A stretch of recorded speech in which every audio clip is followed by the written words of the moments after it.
Sedulur semua, pernahkah terpikir oleh kita, mengapa di tahun 2025 ini begitu banyak peristiwa yang membuat kita tercengang?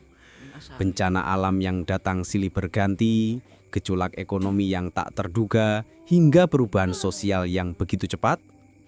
Ternyata, ratusan tahun yang lalu, seorang wali Allah yang sangat kita hormati telah memberikan petunjuk tentang masa-masa seperti ini.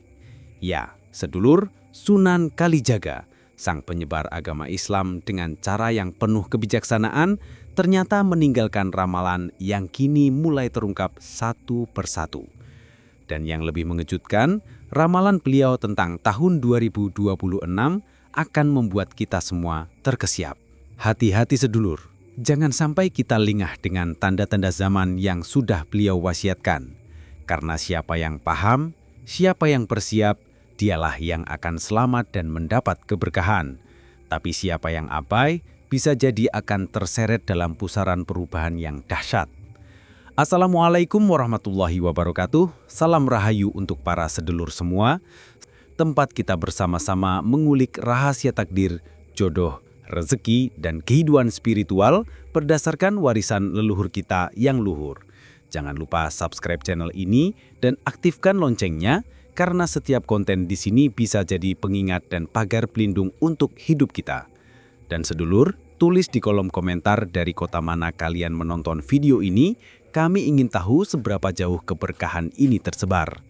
Semoga Allah SWT selalu memberikan perlindungan, keberkahan rezeki, kelancaran jodoh, dan kesehatan untuk para sedulur yang sudah subscribe channel ini.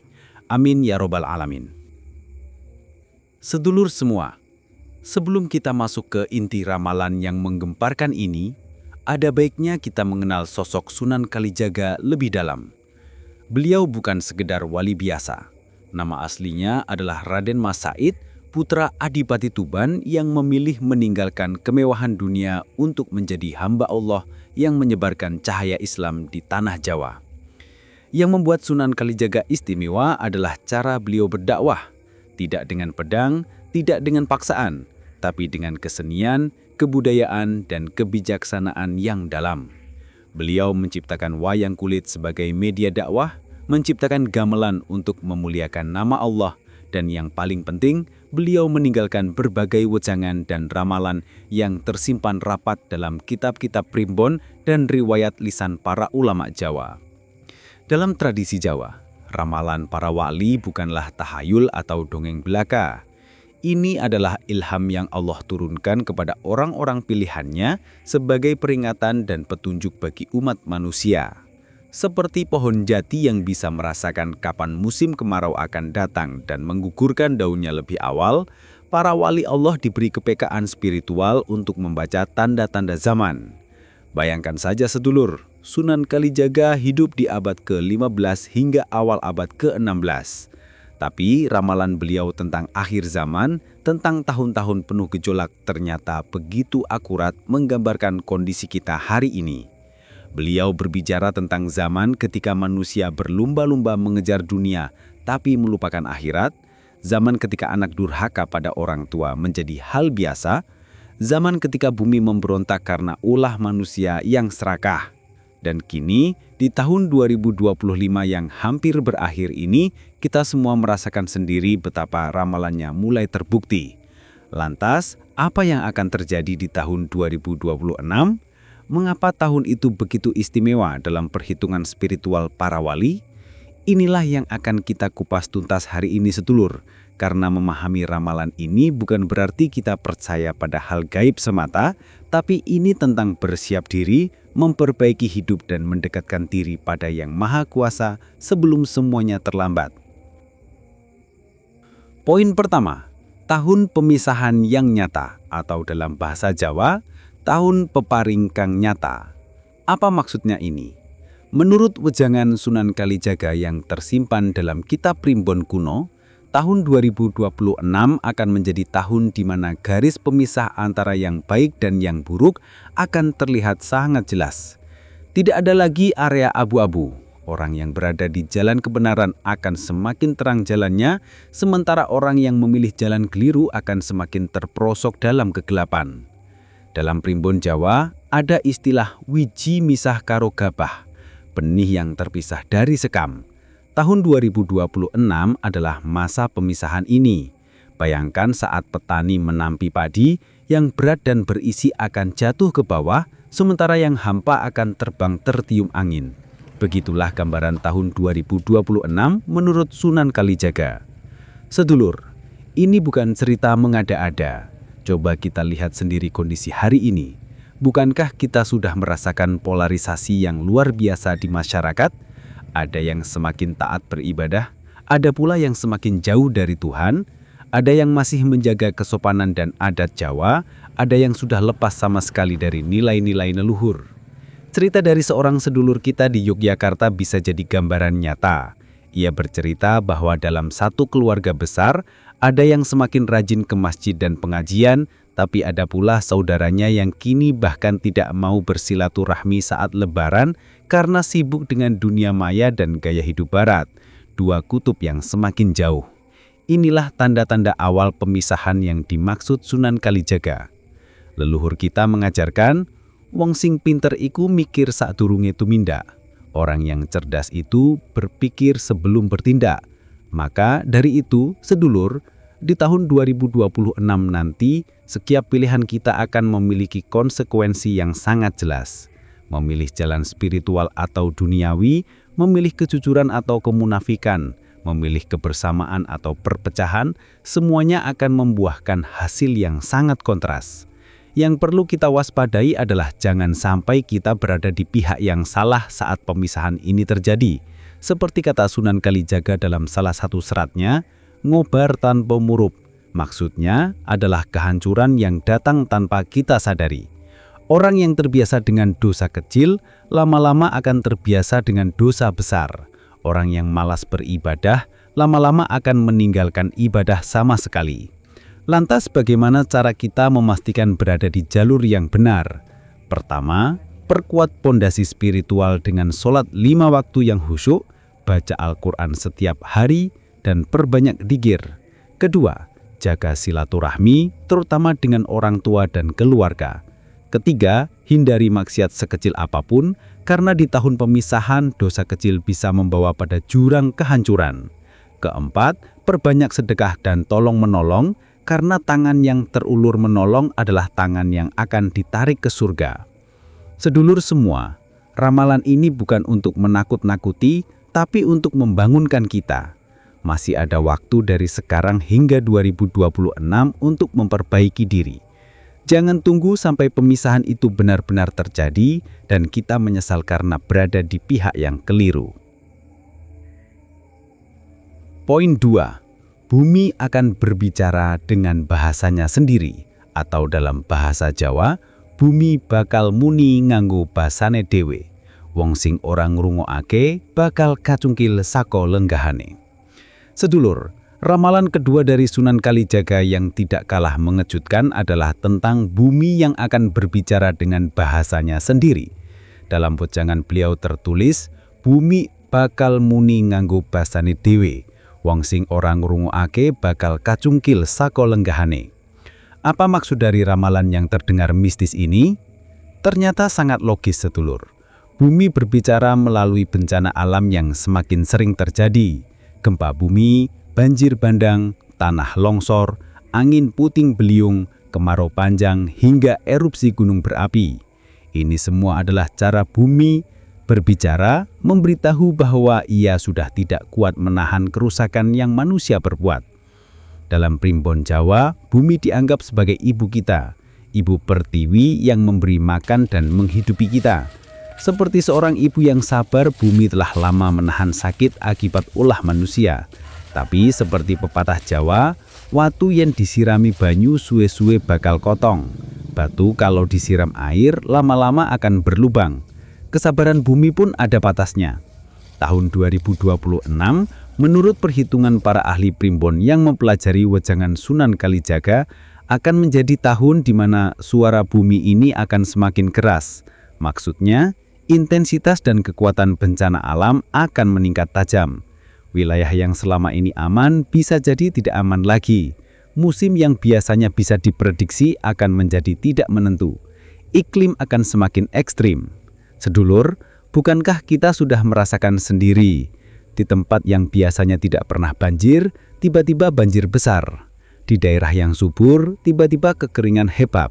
Gempa bumi terjadi di lokasi yang tidak pernah terduga. Ini bukan kebetulan, sedulur. Ini adalah tanda-tanda yang sudah diramalkan ratusan tahun lalu. Ada cerita dari seorang petani tua di Magelang yang masih memegang teguh primbon. Beliau bercerita bahwa ayahnya dulu pernah bilang, yen manungso wis ora ngurmati lemah, lemah bakal ngurmati awake dhewe. Maksudnya, tanah akan memberontak, bumi akan bereaksi. Kita bisa lihat sendiri bagaimana manusia modern merusak alam. Hutan dibabat habis untuk perkebunan dan properti. Sungai dijadikan tempat pembuangan limbah. Laut dipenuhi. Poin 3. Ekonomi terguncang, uang kehilangan makna. Sangu kelangan tegas. Sedulur semua, ramalan ketiga dari Sunan Kalijaga yang sangat relevan dengan kondisi kita sekarang adalah tentang ekonomi dan uang. Beliau mengatakan, bakal ana wektu nalika sangu kelangan tegas. Wong sugih bisa melarat ning sedela, wong melarat angel munggah. Akan ada waktu ketika uang kehilangan makna. Orang kaya bisa miskin dalam sekejap, orang miskin sulit naik. Apa yang dimaksud dengan ramalan ini? Di tahun 2026, menurut perhitungan spiritual para ahli primbon yang mempelajari wejangan Sunan Kalijaga, akan terjadi gejolak ekonomi yang luar biasa. Nilai mata uang akan berfluktuasi drastis, harga-harga akan naik tidak terkendali, dan kesenjangan antara kaya dan miskin akan semakin menganga lebar. Bayangkan sedulur, uang yang kita simpan hari ini bisa jadi kehilangan nilainya di tahun 2026. Emas dan perak yang biasanya stabil bisa jadi tidak lagi menjadi pegangan. Sistem ekonomi yang kita kenal sekarang akan mengalami perubahan fundamental. Seperti kata pepatah Jawa, aji mati, aji urip. Nilai mati, nilai hidup. Maksudnya adalah apa yang dianggap berharga hari ini bisa jadi tidak berharga besok. Dalam tradisi Jawa ada istilah bondo ora langgeng, harta tidak kekal. Tapi di tahun 2026, ketidakkekalan ini akan terasa sangat nyata dan cepat.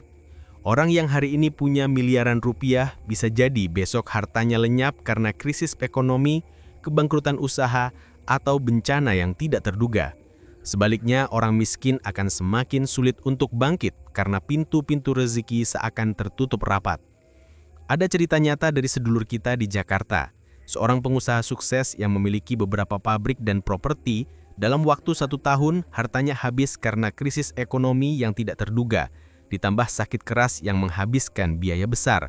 Beliau bercerita, saya kira harta saya cukup untuk 7 turunan, ternyata habis untuk 7 bulan pengobatan. Ini adalah gambaran kecil dari apa yang diramalkan Sunan Kalijaga tentang uang yang kehilangan makna. Sunan Kalijaga mengajarkan, sing langgeng mung amal lan iman, yang kekal hanya amal dan iman. Harta dunia adalah ujian, bukan tujuan. Orang yang menumpuk harta tapi tidak mensyukuri dan tidak berbagi, hartanya tidak akan membawa keberkahan.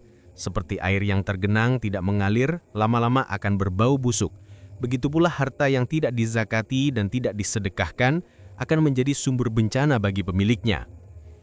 Yang lebih menyedihkan lagi sedulur, di tahun 2026 akan banyak orang yang tertipu oleh janji-janji kekayaan instan, investasi bodong, skema Ponzi, penipuan berkedok bisnis online. Semuanya akan menjamur, memanfaatkan kepanikan ekonomi masyarakat.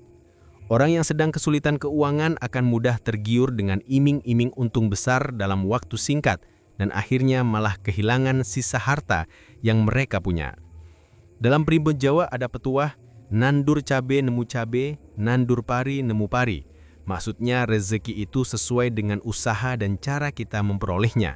Kalau kita mencari rezeki dengan cara yang halal, sabar dan penuh syukur, maka rezeki yang datang akan membawa keberkahan.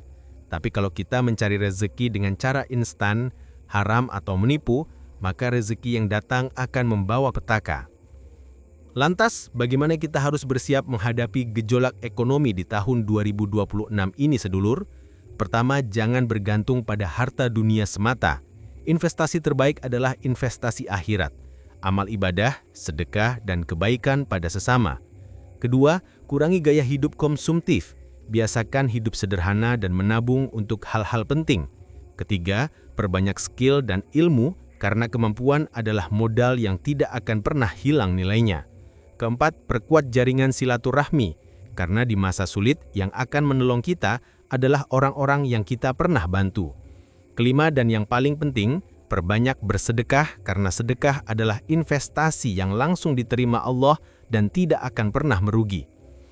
Ingat sedulur, rezeki bukan hanya tentang uang. Rezeki adalah kesehatan, keluarga yang harmonis, hati yang tenang, dan umur yang berkah. Jangan sampai kita terjebak mengejar materi dan merupakan rezeki-rezeki lain yang jauh lebih berharga. Poin 5. Munculnya pemimpin palsu dan kebingungan umat. Pemimpin palsu muncul. Sedulu semua, ramalan kelima dari Sunan Kalijaga yang sangat penting untuk dipahami adalah tentang munculnya pemimpin palsu. Dalam seratnya tertulis, bakal ana wong-wong sing ngaku pinter, ngaku wasis, ngaku suci, nanging sejatine mung golek keuntungan pribadi. Akan ada orang-orang yang mengaku pintar, mengaku ahli, mengaku suci, tapi sebenarnya hanya mencari keuntungan pribadi. Tahun 2026 akan menjadi tahun di mana kita harus sangat berhati-hati dalam memilih siapa yang kita ikuti, siapa yang kita percayai, dan siapa yang kita jadikan panutan. Akan banyak bermunculan ustadz gadungan, paranormal palsu, motivator abal-abal, influencer yang menyesatkan, bahkan pemimpin politik yang penuh janji manis tapi tidak ada realisasi. Dalam tradisi Jawa ada istilah ajining raga sakabusana, ajining diri sakalati, kehormatan badan dari pakaian, kehormatan diri dari perkataan. Di zaman sekarang banyak orang yang pandai berdandan, pandai bicara, tampil meyakinkan di media sosial tapi ternyata kosong melompong di dalam. Mereka menggunakan jubah agama untuk kepentingan pribadi, menggunakan titel akademik untuk menipu orang, atau menggunakan jabatan untuk mengeruk keuntungan. Bayangkan sedulur, berapa banyak kita melihat ustadz yang ceramahnya bagus di media sosial, tapi ternyata skandal korupsi atau perselingkuhan. Berapa banyak paranormal yang mengaku bisa mengobati segala penyakit, tapi ternyata hanya mau menguras uang pasien. Berapa banyak motivator yang jual mimpi kesuksesan, tapi orangnya sendiri bangkrut. Berapa banyak pemimpin yang kampanye penuh janji, tapi setelah berkuasa malah korupsi dan tidak peduli rakyat. Ada cerita dari sedulur kita di Surabaya yang hampir kehilangan seluruh hartanya karena mengikuti nasihat seorang ustadz investasi yang viral di media sosial. Ustadz tersebut mengajarkan bahwa berinvestasi di tempatnya adalah ibadah dan akan mendapat pahala berlipat ganda. Banyak orang yang tergiur dan menyetor uang, sehingga cerita ternyata itu adalah penipuan berkedok agama. Uang para jamaah lenyap dan si ustadz kabur. Inilah contoh nyata pemimpin palsu yang memanfaatkan keimanan orang untuk kejahatan. Sunan Kalijaga mengingatkan, guru sejati orang jaluk duit, nangin duit teko dewe, amargo berkah ilmu. Maksudnya guru spiritual yang benar tidak akan memaksa umatnya menyetor uang, tidak akan menjanjikan surga dengan syarat bayar sekian, tidak akan mengancam dengan kutukan jika tidak memberi. Pemimpin sejati mengajarkan dengan ikhlas, dan rezeki akan datang dengan sendirinya sebagai bentuk keberkahan. Tapi di tahun 2026, pemimpin-pemimpin palsu ini akan semakin banyak dan semakin lihai menipu orang. Mereka akan menggunakan teknologi canggih, menggunakan psikologi massa, menggunakan testimoni palsu, dan menggunakan segala cara untuk membuat orang percaya. Umat akan bingung membedakan mana yang benar dan mana yang palsu. Dalam primbon Jawa ada petuah, sing netes kudu nganti netes, sing jero kudu nganti jero. Maksudnya kita harus menyelidiki dengan tuntas sebelum mempercayai seseorang. Jangan hanya melihat penampilannya, jumlah followersnya, atau kepintarannya berbicara. Tapi lihatlah track recordnya, lihatlah akhlaknya sehari-hari, lihatlah apakah dia mengamalkan apa yang dia ajarkan. Lantas bagaimana kita terhindar dari pemimpin palsu di tahun 2026 ini sedulur? Pertama, perkuat ilmu agama kita sendiri dengan belajar langsung dari Al-Quran dan hadis. Jangan hanya mengandalkan ceramah-ceramah. Kedua, gunakan akal sehat. Jika ada yang terlalu muluk-muluk janjinya atau terlalu mudah caranya, patut dicurigai. Keempat, cek dan recheck informasi. Jangan mudah percaya pada viral di media sosial. Kelima, mintalah pendapat orang yang kita percayai kebijaksanaannya. seperti orang tua, guru ngaji, atau tokoh masyarakat yang berintegritas. Keenam, perbanyak istighfar dan doa memohon petunjuk Allah agar tidak tersesat. Ingat sedulur, pemimpin sejati adalah pemimpin yang merendah, yang tidak pamer kesalehan, yang lebih banyak beramal daripada bicara, dan yang tidak menjadikan agama sebagai alat untuk mencari keuntungan dunia. Carilah pemimpin seperti itu, ikutilah orang seperti itu. Poin keenam, pentingnya kembali pada nilai luhur leluhur. Wangsul datang nilai luhur. Sedulur, ramalan keenam yang sangat penting adalah tentang pentingnya kembali pada nilai-nilai luhur leluhur kita. Sunan Kalijaga berpesan, yen wis tekan wektu sing peteng goleano cahayo sokomburi. Kalau sudah sampai pada waktu yang gelap, carilah cahaya dari belakang. Maksudnya, ketika zaman sudah modern dan penuh dengan kesesatan, kembalilah pada ajaran-ajaran leluhur yang sudah terbukti membawa keberkahan. Tahun 2026, menurut ramalan Sunan Kalijaga, akan menjadi tahun di mana orang-orang yang masih memegang teguh nilai-nilai tradisi Jawa yang Islami akan selamat dan mendapat perlindungan. Sementara mereka yang sudah meninggalkan akar budayanya, yang sudah mengadopsi gaya hidup Barat secara membabi buta, akan mengalami berbagai masalah dalam hidup. Apa saja nilai luhur leluhur yang dimaksud? Pertama adalah tepo seliro, tenggang rasa. Kemampuan untuk menempatkan diri pada posisi orang lain, untuk memahami perasaan orang lain, dan untuk tidak egois. Di zaman yang serba individualis ini, tepo seliro sudah jarang ditemukan. Orang hanya memikirkan diri sendiri, tidak peduli apakah tindakannya menyakiti orang lain atau tidak. Kedua adalah gemi nastiti ngati-ati, hemat, cermat, dan berhati-hati. Leluhur kita mengajarkan untuk tidak boros, untuk mempertimbangkan dengan matang setiap keputusan, dan untuk selalu waspada terhadap bahaya. Tapi sekarang gaya hidup konsumtif dan instan sudah menjadi hal biasa. Orang makan di restoran mahal padahal di rumah ada makanan. Orang beli barang branded padahal tidak mampu. Orang ambil pinjaman online untuk gaya-gayaan di media sosial. Semua ini adalah tanda hilangnya nilai geminastiti. Ketiga adalah ngajeni wong tua, menghormati orang tua. Ini sudah kita bahas sebelumnya, tapi perlu ditekankan lagi karena sangat penting. Tidak ada keberkahan hidup tanpa ridho orang tua, tidak ada pintu rezeki yang terbuka tanpa doa orang tua, tidak ada jodoh yang langgeng tanpa restu orang tua. Keempat adalah rukun agawi santoso, kerukunan membuat kuat. Gotong royong, tolong menolong, hidup berdampingan dengan damai meski berbeda suku, agama, dan pandangan. Nilai ini sudah mulai luntur di tengah polarisasi dan konflik yang di mana-mana. Kelima adalah eling lan waspodo, ingat dan waspada.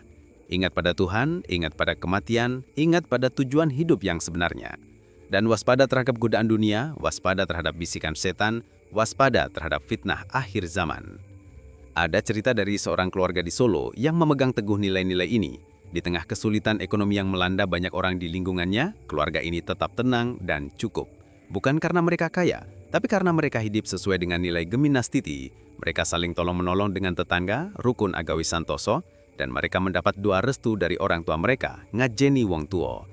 Ketika yang lain stres memikirkan tagihan dan cicilan, mereka bisa tidur nyenyak karena hidup sederhana dan tidak berhutang. Inilah bukti nyata bahwa nilai-nilai leluhur masih relevan dan membawa keberkahan.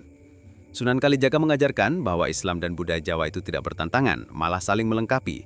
Islam adalah landasannya, budaya Jawa adalah caranya. Seperti pohon, Islam adalah akarnya, budaya Jawa adalah daun dan rantingnya. Kalau akar kuat dan daun lebat, pohon akan tumbuh subur dan berbuah manis. Dalam pribon Jawa ada istilah nyambut gawe kanthi lilo legawo, pekerja dengan ikhlas dan rela. Ini adalah nilai spiritual yang sangat tinggi. Ketika kita bekerja bukan hanya untuk uang, tapi sebagai ibadah, maka pekerjaan itu akan membawa berkah. Ketika kita menolong orang bukan untuk pamer atau mengharap imbalan, tapi karena memang tulus ingin membantu, maka kebaikan itu akan kembali berlipat ganda. Bagaimana cara kita menerapkan nilai-nilai ini di tahun 2026? Pertama, mulai dari keluarga. Ajarkan anak-anak bahasa Jawa, ajarkan sopan santun, ajarkan untuk menghormati yang lebih tua. Kedua, praktikkan dalam keseharian. Jangan hanya hafal teorinya, tapi benar-benar aplikasikan. Ketiga, jangan malu menunjukkan identitas budaya kita. Bangga menjadi orang Jawa yang Islami. Keempat, wariskan pada generasi berikutnya melalui cerita, melalui contoh nyata, dan melalui pembiasaan. Sedulur, di tahun 2026 nanti, mereka yang masih punya akar akan tetap berdiri kokoh meski terterpa badai. Tapi mereka yang sudah tidak punya akar, yang sudah tercerabut dari nilai-nilai leluhur, akan mudah tumbang terterpa angin kencang perubahan zaman. Poin ketujuh, waktu untuk bertaubat dan memperbaiki diri. Waktu kanggo tobat.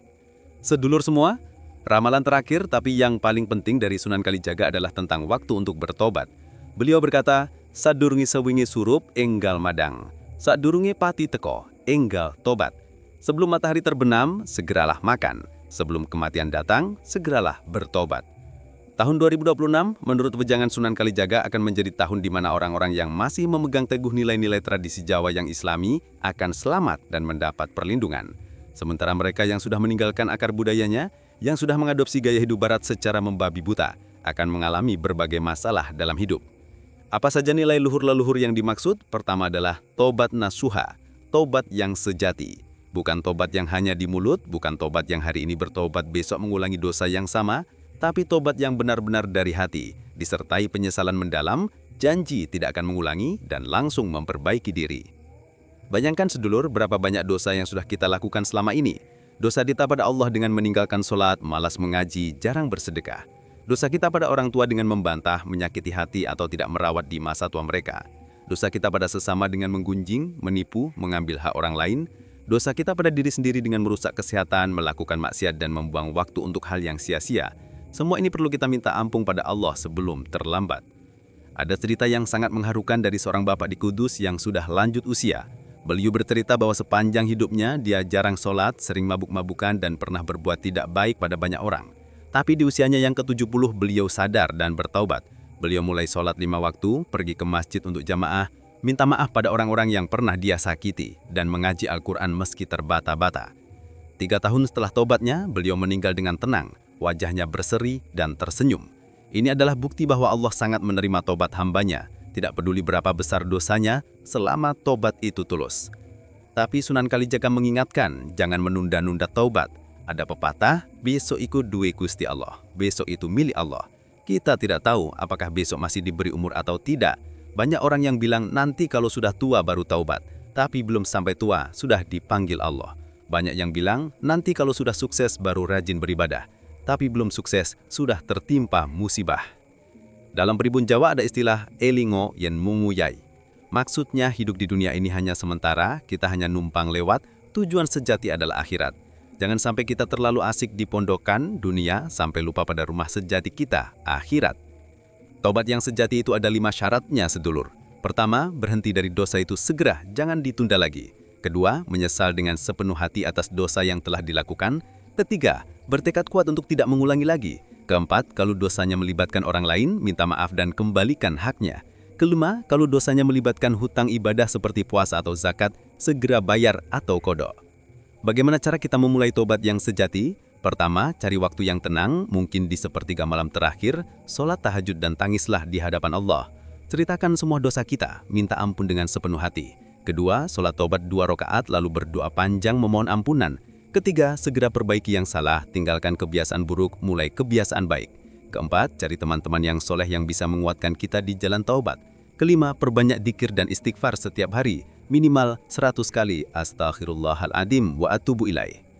Sedulur, ramalan Sunan Kalijaga tentang tahun 2026 ini bukan untuk menakut-nakuti, tapi untuk membangunkan kita. Masih ada waktu dari sekarang hingga 2026 untuk memperbaiki diri. Jangan sia-siakan kesempatan emas ini. Karena kalau pintu tobat sudah tertutup, penyesalan tidak ada gunanya lagi. Sedulur semua, setelah kita bersama-sama mengupas tuntas ramalan Sunan Kalijaga tentang tahun 2026 yang menggemparkan ini, ada beberapa hal penting yang perlu kita rangkum dan kita renungkan bersama. Pertama, tentang tahun pemisahan yang nyata, di mana garis antara yang baik dan yang buruk akan terlihat sangat jelas. Kedua, tentang bumi yang akan berbicara dengan bahasanya sendiri melalui bencana alam yang semakin dahsyat. Ketiga, tentang gejolak ekonomi di mana uang akan kehilangan makna dan kesenjangan semakin melebar. Keempat, tentang ujian besar terhadap keluarga dan keutuhan rumah tangga. Kelima, tentang munculnya pemimpin-pemimpin palsu yang akan menyesatkan umat. Keenam, tentang pentingnya kembali pada nilai-nilai luhur leluhur yang telah terbukti membawa keberkahan. Ketujuh, tentang waktu yang semakin menyempit untuk bertobat dan memperbaiki diri. Semua ramalan ini bukan dongeng, bukan mitos, bukan cerita mengada-ngada. Ini adalah pegangan hidup, peringatan dari seorang wali Allah yang sangat mencintai umatnya, sehingga meninggalkan wasiat untuk generasi masa depan. Sunan Kalijaga tidak ingin kita tersesat, tidak ingin kita menderita, tidak ingin kita menyesal di kemudian hari. Maka dari itu, sedulur, mari kita introspeksi diri. Sudahkah kita hidup sesuai dengan nilai-nilai yang diajarkan leluhur? Sudahkah kita dekat dengan Allah? Sudahkah kita berbakti pada orang tua? Sudahkah kita jujur dalam mencari rezeki? Sudahkah kita menjaga keluarga dengan baik? Sudahkah kita menjadi orang yang bermanfaat bagi sesama? Kalau jawabannya masih belum, jangan berkecil hati. Masih ada waktu untuk berubah. Allah Maha Pengampun, pintu tobat masih terbuka lebar. Yang penting adalah niat dan kesungguhan kita untuk memperbaiki diri. Jangan tunggu besok, jangan tunggu tahun 2026 tiba, mulai sekarang juga.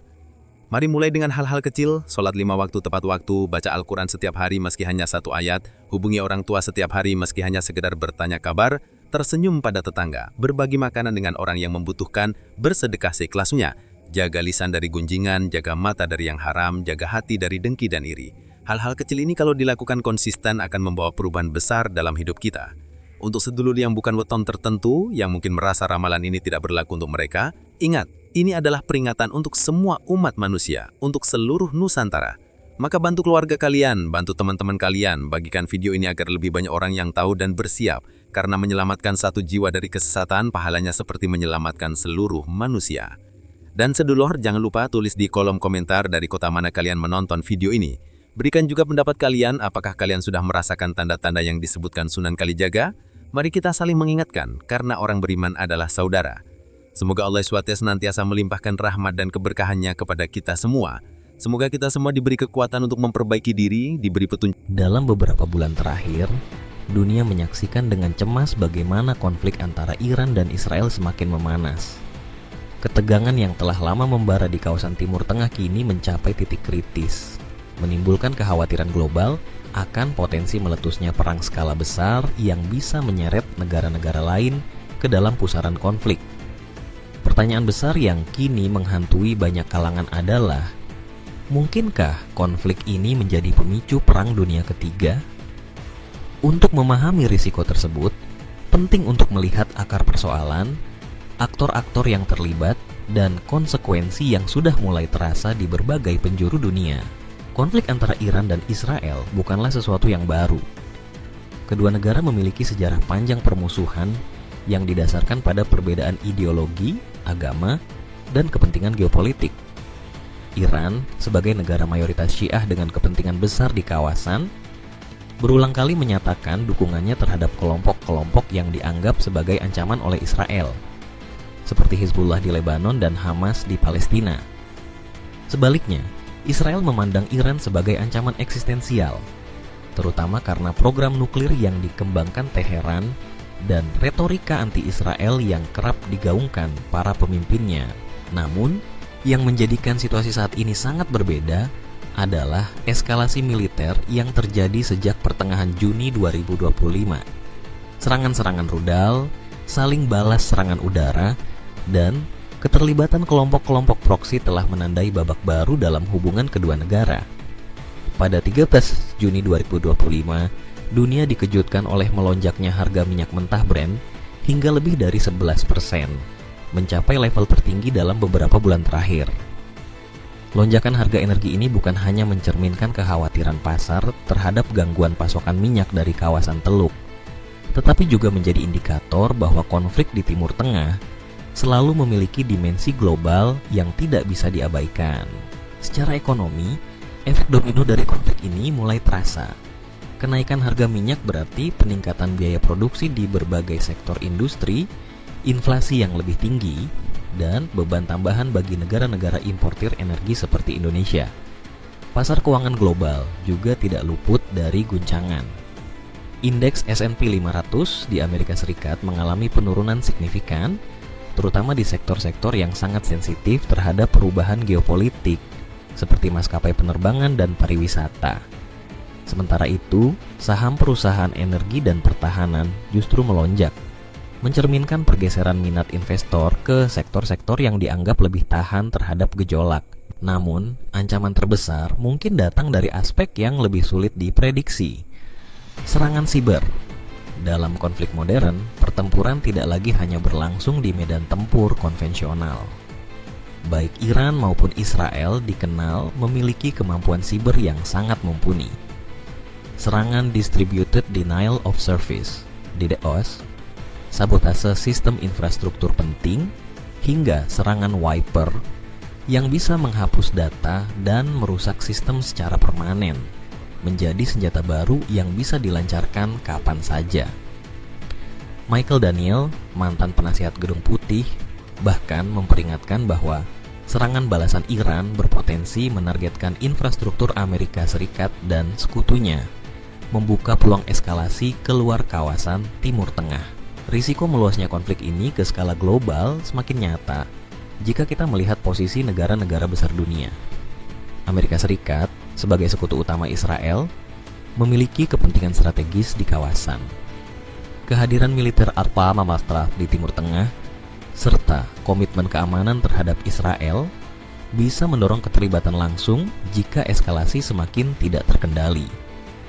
Di sisi lain, Iran juga memiliki jaringan aliansi dan mitra strategis, termasuk Rusia dan Cina. Cina secara khusus telah memperingatkan bahwa jika konflik terus membesar, negara-negara lain di Timur Tengah akan terkena dampaknya, bahkan bisa menjalar ke kawasan lain melalui rantai pasokan energi dan perdagangan global. Perlu diingat, sejarah Perang Dunia Pertama dan Kedua diawali oleh konflik regional yang kemudian meluas karena keterlibatan sekutu dan rivalitas kekuatan besar. Kondisi di Timur Tengah saat ini memiliki beberapa kemiripan, terutama dalam hal keterhubungan kepentingan antar negara. Jika salah satu pihak merasa terancam secara eksistensial dan meminta bantuan kepada sekutunya, maka kemungkinan besar negara-negara besar seperti Amerika Serikat, Rusia, dan Cina akan terlibat, baik secara langsung maupun tidak langsung.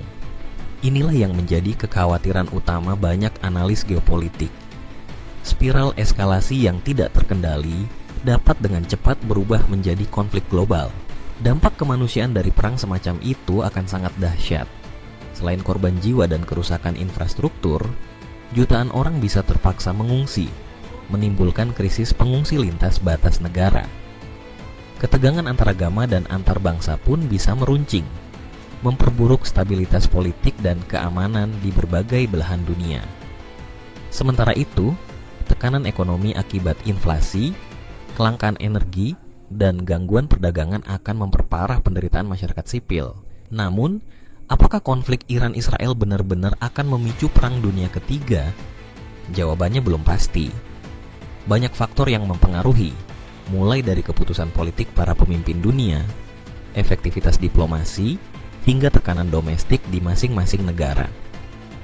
Upaya-upaya diplomatik masih terus dilakukan, baik oleh negara-negara besar seperti Cina, maupun oleh organisasi internasional seperti PBB. Cina, misalnya, aktif menjalin komunikasi dengan kedua pihak dan menekankan pentingnya dialog untuk mencegah kekacauan lebih luas. Komitmen internasional untuk meredakan ketegangan dan mencari solusi damai menjadi kunci untuk menghindari skenario terburuk. Untuk masyarakat internasional, penting untuk tetap waspada dan mendorong terciptanya mekanisme pencegahan konflik yang lebih efektif. Investasi dalam diplomasi, penguatan sistem peringatan dini serangan siber, serta kerjasama internasional dalam menjaga stabilitas pasar energi dan keuangan menjadi langkah-langkah strategis yang tidak bisa ditunda. Selain itu, masyarakat juga harus mendapatkan informasi yang akurat dan tidak terjebak dalam propaganda atau disinformasi yang dapat memperkeruh situasi.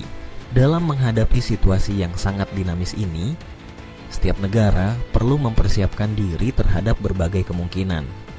Pemerintah Indonesia misalnya telah mengingatkan potensi dampak terhadap perekonomian nasional akibat lonjakan harga energi dan komoditas global. Langkah-langkah antisipatif seperti diversifikasi sumber energi, penguatan cadangan devisa, dan perlindungan sosial bagi kelompok rentan menjadi sangat penting untuk menghadapi ketidakpastian global. Akhirnya, sejarah selalu mengajarkan bahwa perang besar tidak pernah membawa kemenangan sejati bagi siapapun. Kerugian yang ditimbulkan jauh lebih besar dibandingkan dengan potensi keuntungan yang bisa diraih. Oleh karena itu, seluruh pihak harus menahan diri, mengedepankan dialog, dan berkomitmen untuk mencari jalan damai. Dunia sudah terlalu sering belajar dari pahitnya perang. Saatnya untuk memilih jalan yang lebih bijaksana sebelum terlambat.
seminggu dalam pembuatannya lagi seminggu. Akhirnya Kak Rino mau langsung kita jalan.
menurut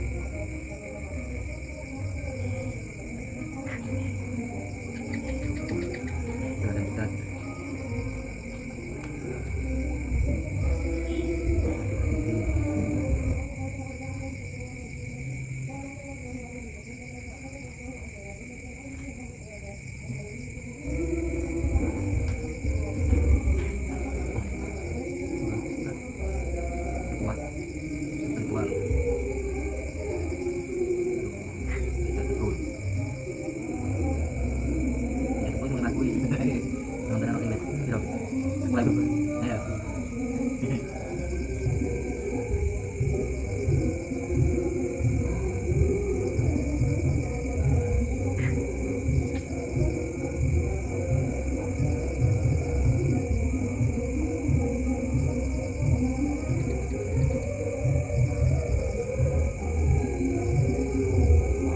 62.000 ya kalau Brenda studio Lejo 65 sih 65,7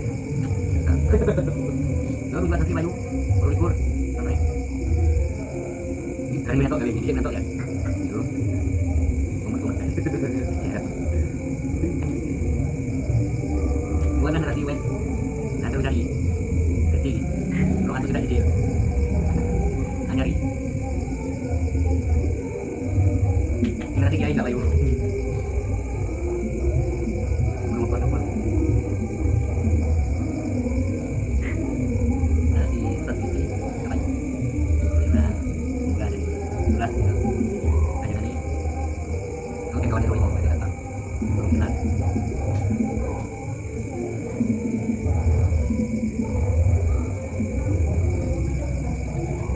saya satu satu ya satu lagi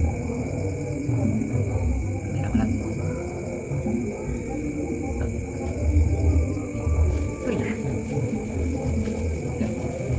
bud gorengan bud